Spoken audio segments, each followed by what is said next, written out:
ಭಾಷೆಗಳು ನೂರಾರು, ಇಲ್ಲಿ ನಾವು ಒಂದೇ. ದ್ವೇಷ ಕ್ಲೇಶಗಳ ದೂರ ಮಾಡಿ ಬನ್ನಿ ಎಲ್ಲ ಮುಂದೆ. ಭಾರತ ಮಾತೆ ನಿನಗೆ ವಂದನೆ, ಭೂಮಿಯಲ್ಲಿರುವ ಸ್ವರ್ಗ ನೀನೆ. ನಮ್ಮಯ ಜನುಮ ನಿನಗೆ ಅರ್ಪಣೆ, ಗಡಿಯನ್ನು ದಾಟಿ ಕೂಗಿ ಹೇಳು ಹೆಮ್ಮೆಯಲಿ. ಭಾರತ ಭಾರತ ಭಾರತ ಭಾರತ. ಪರಮ ಪೂಜ್ಯ ಡಾಕ್ಟರ್ ಜಿ ಅವರ ರಾಷ್ಟ್ರ ನಿರ್ಮಾಣ ಕಾರ್ಯಕ್ರಮಕ್ಕೆ ಶುಭ ಕೋರುವವರು ಡಿವೈನ್ ಸ್ಪಾರ್ಕ್, ಥಾಣೆ.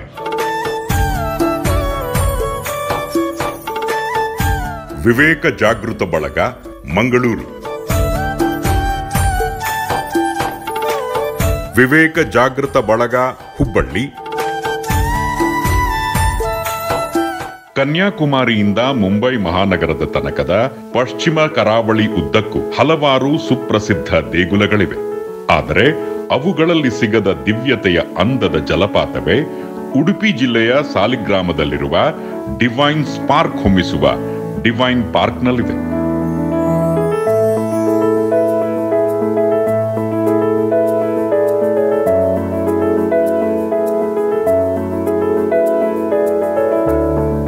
ಸರ್ವ ಧರ್ಮಗಳ, ಸರ್ವ ದೇವರುಗಳ ನೆಲೆಬೀಡಾದ ಈ ಡಿವೈನ್ ಪಾರ್ಕ್ ಎಂಬುದು ಅಂದಿನ ವಿಶ್ವಮಾನವ ಸ್ವಾಮಿ ವಿವೇಕಾನಂದರು ಜಾಗೃತ ಚೇತನ ಶ್ರೀ ಗುರೂಜಿ ಆಗಿ ಇಲ್ಲಿ ನೆಲೆಸಿ ಅವರೇ 1986ರಲ್ಲಿ ನಿರ್ಮಿಸಿಕೊಂಡ ಅವರದೇ ಆದ ಆಧ್ಯಾತ್ಮಿಕ ಪ್ರಯೋಗಶಾಲೆ ಎಂಬುದಂತೂ ವಿಚಿತ್ರವಾದರೂ ಸತ್ಯವೇ. ರಾಷ್ಟ್ರೀಯ ಹೆದ್ದಾರಿ 66ರಲ್ಲಿ ಸಾಲಿಗ್ರಾಮದ ಪಟ್ಟಣದಲ್ಲಿ ಮುಗಿಲೆತ್ತರಕ್ಕೆ ಎದ್ದು ನಿಂತಿರುವ ಪರಮ ಪವಿತ್ರ ತಾಣವೇ ಇದಾಗಿದೆ. ಉಳಿದೆಲ್ಲ ದೇಗುಲಗಳಲ್ಲಿ ಸೈಲೆಂಟ್ ಆಗಿರುವ ದೇವರು ಇಲ್ಲಿ ಸೇಲಿಯಂಟ್ ದಿವ್ಯ ಸಂದೇಶವನ್ನಂತೂ ಹೊಮ್ಮಿಸುತ್ತಲೇ ಇದ್ದಾರೆ. ಉಳಿದೆಡೆ ಇನರ್ಟ್ ಆಗಿ ತೋರುವ ದೇವರು ಇಲ್ಲಂತೂ ಬಾಯಿ ಬಿಟ್ಟು ಆಧ್ಯಾತ್ಮಿಕ ಲೋಕದ ಗುಟ್ಟನ್ನೆಲ್ಲ ರಟ್ಟು ಮಾಡುತ್ತಿದ್ದಾರೆ. ಮೂರ್ತಿ ಚಿಕ್ಕದಾದರೂ ಕೀರ್ತಿ ದೊಡ್ಡದೆಂಬಂತೆ ಜಗತ್ತಿನ ದೇವರ ಗಡಣವೇ ಇಲ್ಲಿ ಮುಂಜಾನೆ ಪೂಜೆಯ ವೇಳೆ ಹಾಗೂ ಸಂಜೆ ಇಂಪಾದ ಭಜನೆಯ ವೇಳೆ ಸಕ್ರಿಯರಾಗುತ್ತಾರೆ. ನೀವು ಯಾವುದೇ ಊರಿನ ಯಾವುದೇ ದೇವರಲ್ಲಿ ಭಕ್ತಿಯ ಹರಕೆ ಹೊತ್ತಿದ್ದರೂ ಇಲ್ಲಿಗೆ ಬಂದು ಅದನ್ನು ತಲುಪಿಸಿದಾಗ ಆಯಾಯ ದೇವರಿಗೆ ಅದನ್ನು ತಲುಪಿಸಿ ನಿಮಗೆ ಬಂಪರ್ ಕೃಪಾ ಬಟವಾಡೆಗೆ ಮುಂದಾಗುವವರೇ ಡಿವೈನ್ ಪೋಸ್ಟ್ಮನ್ ಆಗಿ ಸಹಕರಿಸುವ ಶ್ರೀ ಗುರೂಜಿ ಎಂಬುದಂತೂ ಅವರೇ ಬಯಲು ಮಾಡಿದ ಅತ್ಯಪರೂಪದ ಶ್ರೇಷ್ಠ ಸತ್ಯವಾಗಿದೆ. ಆತ್ಮಶಕ್ತಿ ಜಾಗೃತಿಯ ಏಕೈಕ ಪಾವನ ನೆಲೆಯಾಗಿಯೇ ಈ ಕ್ಷೇತ್ರವಂತೂ ಸದ್ದಿಲ್ಲದೆ ಸುದ್ದಿ ಮಾಡದೆ ಎಲೆಮರೆಯ ಕಾಯಿಯಂತೆ ತುಡಿಯುತ್ತಲೇ ಬಂದಿದೆ. ಉತ್ತಿಷ್ಠತ ಜಾಗೃತ ಎಂಬಿ ಧ್ಯೇಯ ವಾಕ್ಯದೊಂದಿಗೆ ಜಗದಗಲ ವ್ಯಾಪಿಸಿರುವ ನೂರಾರು ಡಿವೈನ್ ಸ್ಪಾರ್ಕ್ಸ್ ಯ ವಿವೇಕ ಜಾಗೃತ ಬಳಗಗಳು ವ್ಯಕ್ತಿತ್ವ ನಿರ್ಮಾಣ ಹಾಗೂ ಲೋಕೋದ್ಧಾರದ ಪವಿತ್ರ ಗುರಿಗಳತ್ತ ದುಡಿದು ನಾವೆಲ್ಲ ಒಂದು, ಬಂಧು, ಹಿಂದೂ, ಇಂದು, ಮುಂದೆಂದು ಎಂಬಿ ವಿಶ್ವ ಮಾನವ ಧರ್ಮದ ಅತ್ಯಾಪ್ತ ಘೋಷಣೆಯೊಂದಿಗೆ ವಿಶ್ವಬಂಧು ಪರಿಷತ್ ಆಗಿಯೇ ಬಹುಜನ ಹಿತಾಯ, ಬಹುಜನ ಸುಖಾಯ, ಬಹುಜನ ಶುಭಾಯ, ಬಹುಜನ ಮಂಗಳಾಯ ಎಂದೇ ಜನಮನ ಮಾರ್ಜನದ ಬಹುಮುಖ್ಯ ಚಟುವಟಿಕೆಗಳೊಂದಿಗೆ ತನ್ಮಯವಾಗಿವೆ. ತಿಂಗಳಲ್ಲಿ ಮೊದಲ ಹಾಗೂ ಕೊನೆಯ ಭಾನುವಾರಗಳಲ್ಲಿನ ಶ್ರೀ ಗುರೂಜಿ ದಿವ್ಯ ಸಂದೇಶ ಸುಧೆಯು ಲೋಕಹಿತಕ್ಕೆಂದೇ ಜರುಗುವ ವಿಶಿಷ್ಟ ವಿಶ್ವಮಂಗಳ ಹೋಮ, ಸಾಮೂಹಿಕ ಕುಂಕುಮಾರ್ಚನೆ, ಜನಜಾಗೃತಿ ಚಿಂತನಾ ಸಮಾವೇಶ, ತಿಂಗಳಿನಲ್ಲಿ ನಡೆಯುವ ನಾನಾ ಶಿಬಿರಗಳಲ್ಲಿ ಮುಖ್ಯವಾಗಿ ವಿದ್ಯಾಶ್ರೀ ಶಿಬಿರ, ಕೃಷಿಶ್ರೀ ಶಿಬಿರ, ಸಮರಸಶ್ರೀ ಶಿಬಿರ, ದಾಂಪತ್ಯಶ್ರೀ ಶಿಬಿರ, ಸಾಧಕ ಶ್ರೀ ಶಿಬಿರ, ಮಿತವ್ಯಯ ಶ್ರೀ ಶಿಬಿರಗಳು ತಿಂಗಳ ಮೊದಲ 10 ದಿನಗಳ ಕಾಲ ಜರುಗುವ ಯೋಗ ವಿಹಾರ, ಉಚಿತ ಯೋಗ ಶಿಬಿರವು ಧ್ಯಾನ ಯೋಗ, ಮಾತೃಯೋಗ, ಬಾಲಯೋಗ, ರಜಾ ಸಂಗಮ, ಯೋಗ ಶ್ರೀರಕ್ಷ ಶಿಬಿರವು ಕೇವಲ ಒಂದೇ ವಾರದ ಆವಾಸಿ ಯೋಗ ಪರ್ವ, ವಿಶಿಷ್ಟ ಚಿಕಿತ್ಸಾ ವಿಕ್ರಮವು ಸದಾ ಎದೆತಟ್ಟಿ ಉಲ್ಲೇಖನಾರ್ಹವೇ. ಎಂದಿಗೂ ಸಂಗ್ರಾಮ ಅಲ್ಲ, ಸರ್ವದಾ ಸಂಧಾನವೇ ಎಂಬುದಂತೂ ಸಂಸಾರಿಗಳ ಸಾಧನಾ ಗರಡಿಯಾದ ಈ ಡಿವೈನ್ ಪಾರ್ಕ್ನ ಹೆಗ್ಗುರುತು.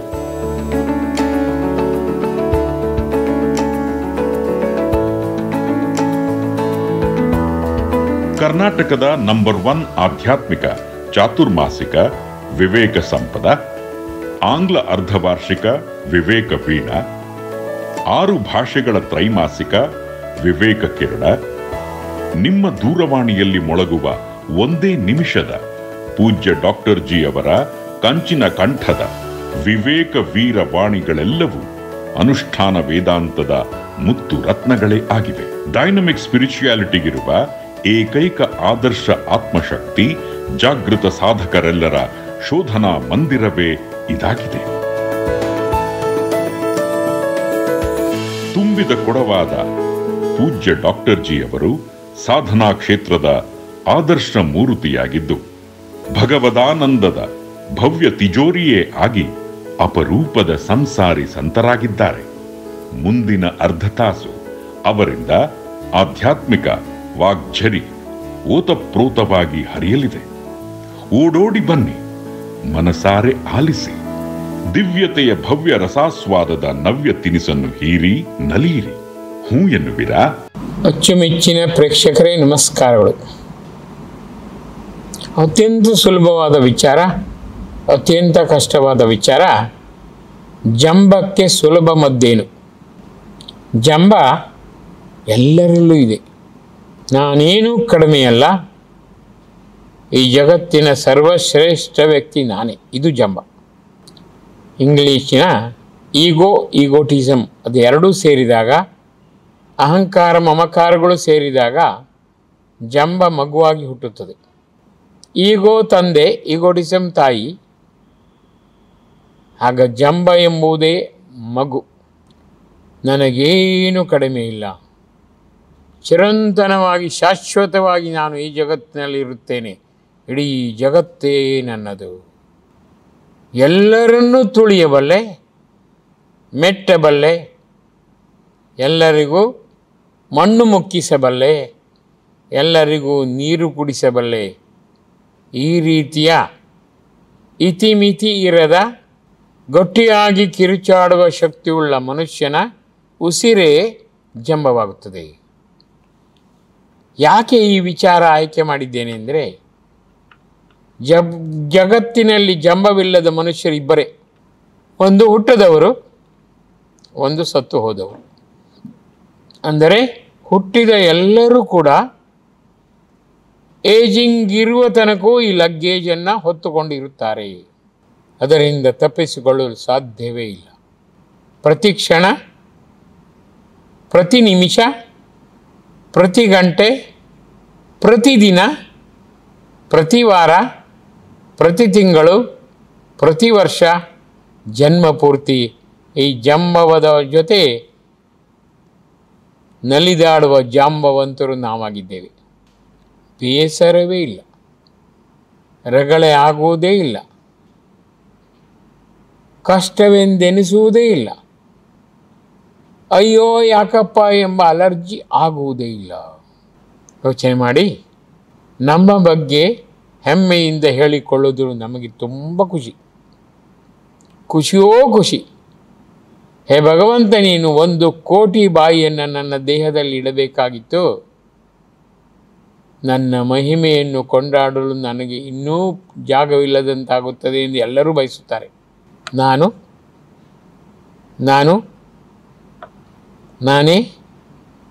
ನಾನೊಬ್ಬನೇ, ನನ್ನಿಂದಲೇ.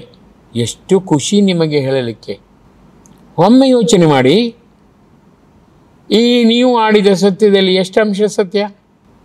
ಮಾತನಾಡಲು ನಮ್ಮ ಶಬ್ದ ಭಂಡಾರ ಬೇಕೇನೋ? ಶಬ್ದಜ್ಞಾನ ಸಹಕರಿಸುವುದೇನೋ? ಮಾತನಾಡುವುದು ನೀವೇನೋ? ನಿಮ್ಮಿಂದಲೇ ಮಾತು ಹೊರಬರುವುದೇನೋ? ಆಳಕ್ಕೆ ಹೋಗಿ ನೀವು ಯಾರು ಹಾಗಾದರೆ? ಮನುಷ್ಯರೇ? ತಂದೆಯ ಮಗನೇ? ಹೆಂಡತಿಯ ಗಂಡನೇ? ಮಕ್ಕಳ ತಾಯಿಯೇ ತಂದೆಯೇ?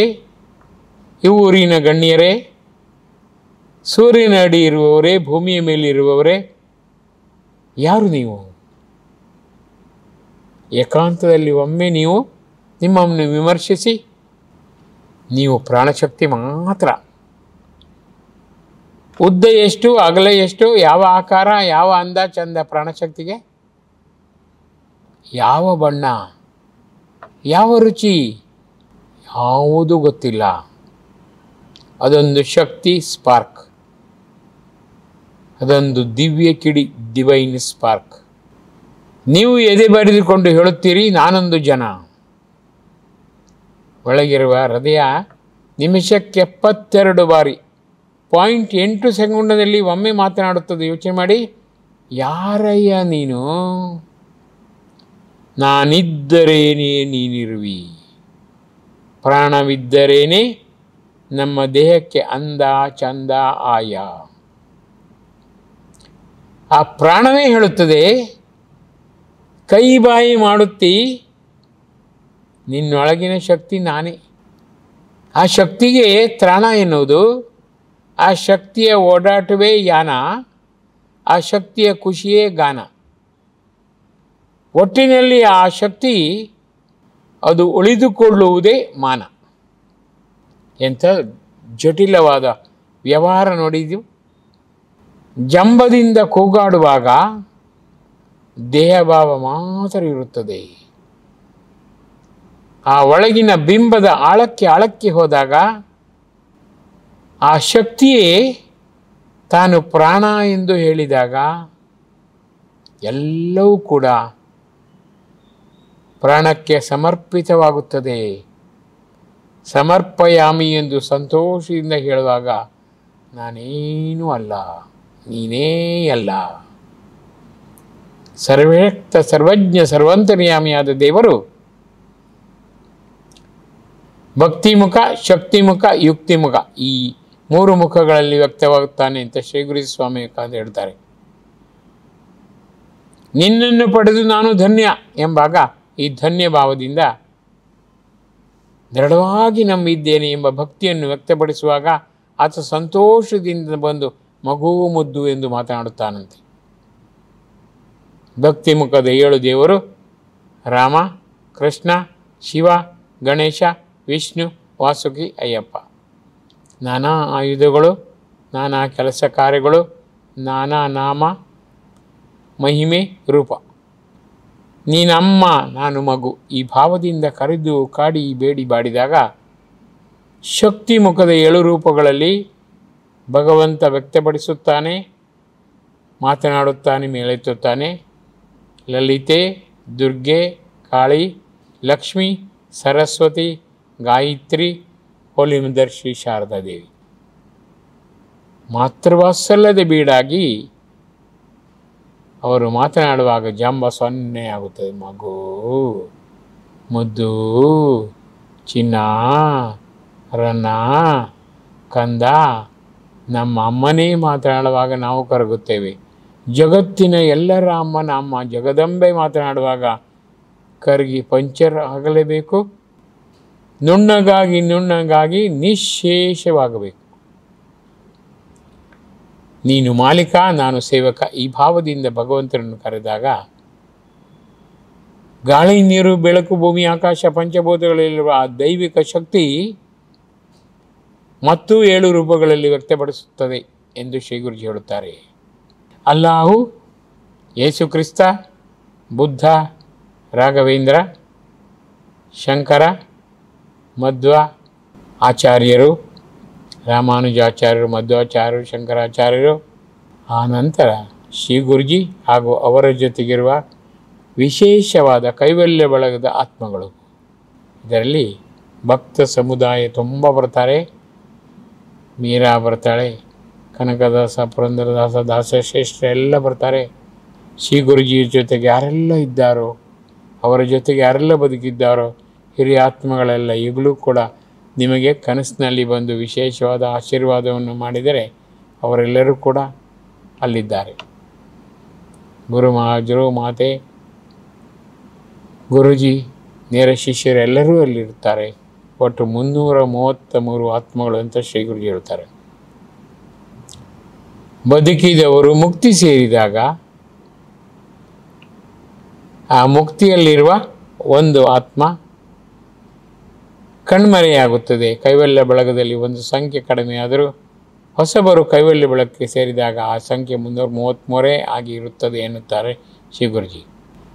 ಈ ಭಕ್ತಿಯ ಶಕ್ತಿಯ ನಾನಾ ಮುಖಗಳನ್ನು ಕಂಡಾಗ ನಾನು ನನ್ನದು ನನ್ನಿಂದ ಎಂಬ ಜಂಬ ಒಡೆಯೇ ಹೋಗುತ್ತದೆ. ಸೂರ್ಯನ ಬಿಸಿಲು ಮಂಜನ್ನು ಕರಗಿಸಿದಂತೆ ನಮ್ಮೊಳಗಿನ ನಾನು ದೊಡ್ಡವ ಎಂಬ ಈ ಜಂಬದ ಬಿಂಬ ಹೇಳ ಹೆಸರಿಲ್ಲದಂತೆ ಕರಗಿ ಹೋಗುತ್ತದೆ. ಮನಸ್ಸು ವಿಶಾಲವಾಗಬೇಕು, ಹೃದಯ ಆಳಾಳಕ್ಕೆ ಹೋಗಬೇಕು. ಅದನ್ನೇ ಡ್ರೈವಿಂಗ್ ಡೀಪ್ ಎನ್ನುತ್ತಾರೆ.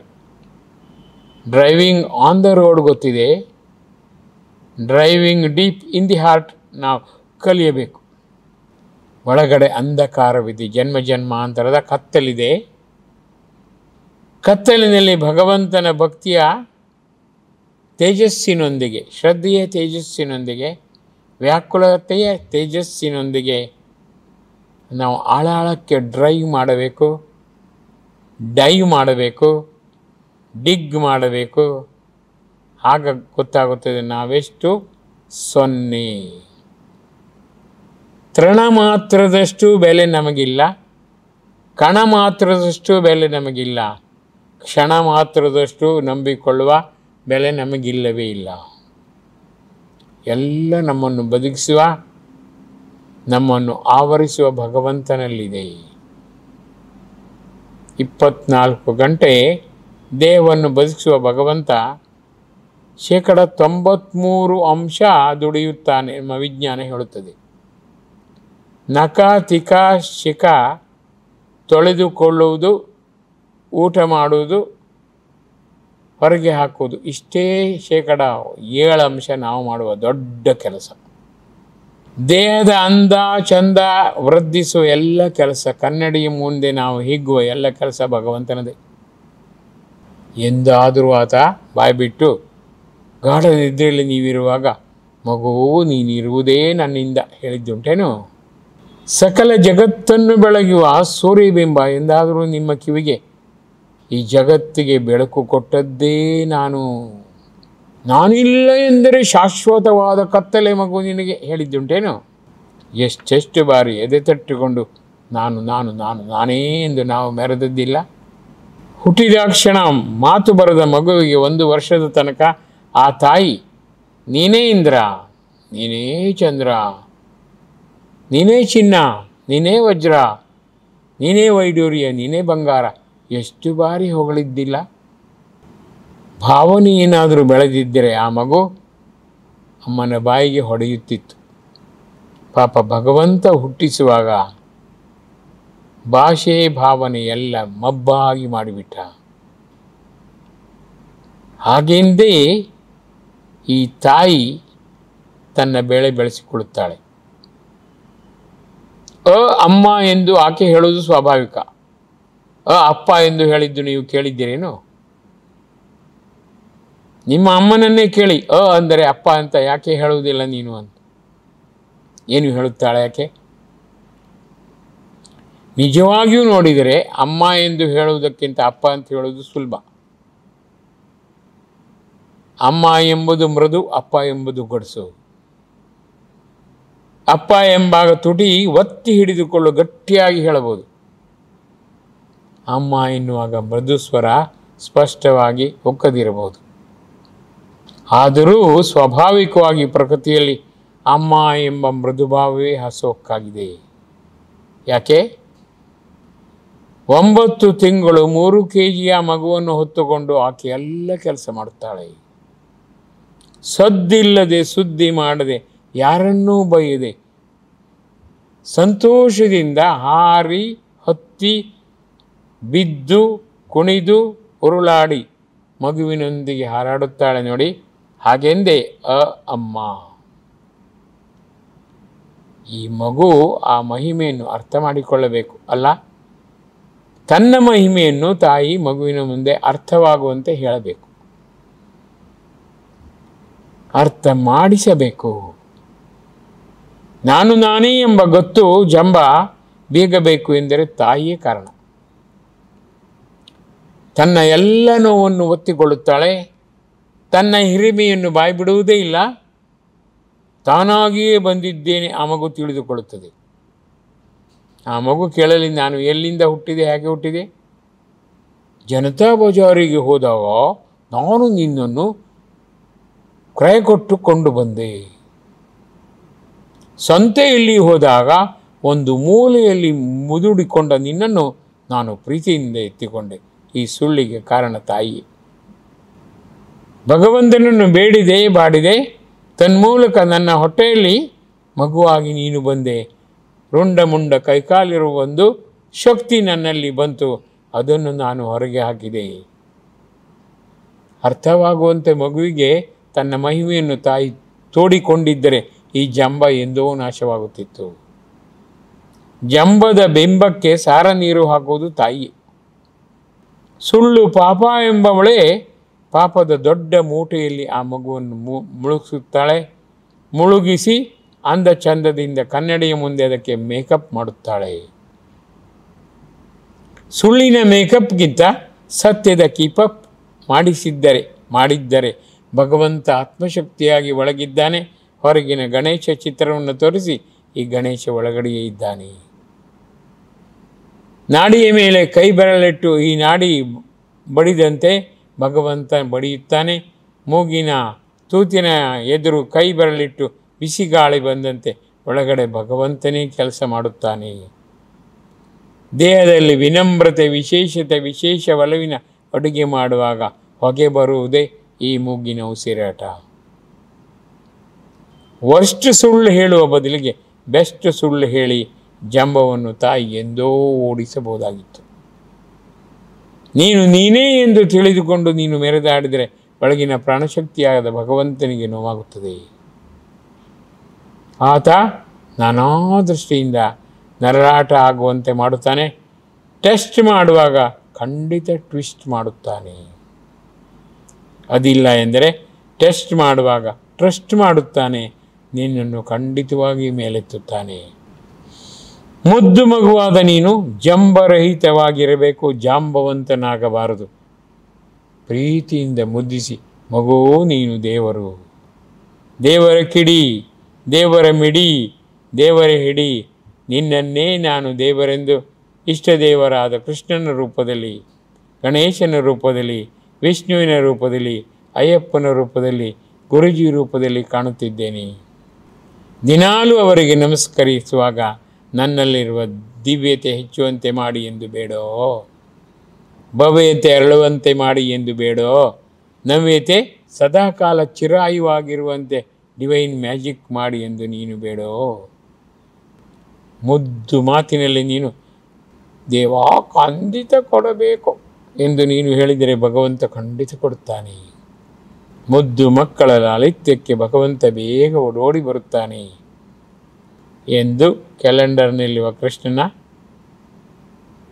ಗಣೇಶನ, ವಿಷ್ಣುವಿನ ರೂಪವನ್ನು ತೋರಿಸಿ ನೀನೂ ಕೂಡ ಹೀಗಾಗಬೇಕು ಎಂದು ಹೇಳಿದರೆ, ಪ್ರಚೋದಿಸಿದರೆ, ಸ್ಫೂರ್ತಿ ತುಂಬಿದರೆ ಜಂಬ ಖಂಡಿತವಾಗಿ ಹೋಗುತ್ತದೆ.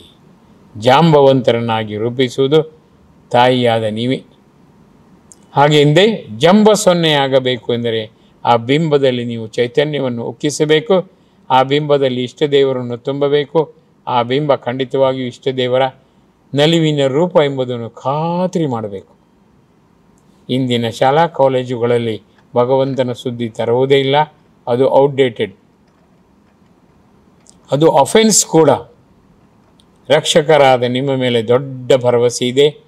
ನೀವೇ ನಾನು ಮಗುವನ್ನು ಹೆರುವುದಲ್ಲ, ನಾನು ದೇವರನ್ನು ಹೆರುತ್ತೇನೆ. ನಾನು ಮಗುವನ್ನು ಲಾಲಿಸಿ ಪಾಲಿಸುವುದಲ್ಲ, ದೇವರನ್ನೇ ಮುದ್ದಿಸಿ ಮೇಲೆತ್ತುತ್ತೇನೆ. ಈ ರೀತಿ ಸಕಾರಾತ್ಮಕ ಧೋರಣೆಯ ಗಣಿಯಾಗಬೇಕು. ಮಣಿಯಾಗಬೇಕು. ಆಗ ಮಾತ್ರ ನಿಮ್ಮೊಳಗಿನ ದೇವರು ಬೇಗ ಚುರುಕಾಗುತ್ತಾನೆ. ಈ ಸೋಲಿಸ್ ಪೊಟೆನ್ಷಿಯಲ್, ಈ ಭಾವ ಉಸಿರಾಗಬೇಕು, ಬಸಿರಾಗಬೇಕು, ಹಸಿರಾಗಬೇಕು. ಆಗ ಜಂಬಕ್ಕೆ ಸ್ಥಾನಮಾನವಿಲ್ಲದಂತೆ ನಮ್ಮ ಜಗತ್ತನ್ನೇ ನಾವು ರೂಪಿಸಬಹುದು. ಆ ನಿಟ್ಟಿನಲ್ಲಿ ಈ ಕ್ಷಣದಿಂದಲೇ ನಾವು ಚುರುಕಾಗಬೇಕು. ಮೃದುತ್ವ ಇಲ್ಲಿ ಬೇಕೋ ಅಷ್ಟೇ ಇರಬೇಕು. ಅದಿಲ್ಲ ಎಂದರೆ ನಾವು ಖಂಡಿತವಾಗಿ ನಮ್ಮನ್ನು ತಿದ್ದಿಕೊಂಡು ನಾವು ಸದುದ್ದೇಶದಿಂದ ಮೇಲೇರಬೇಕು.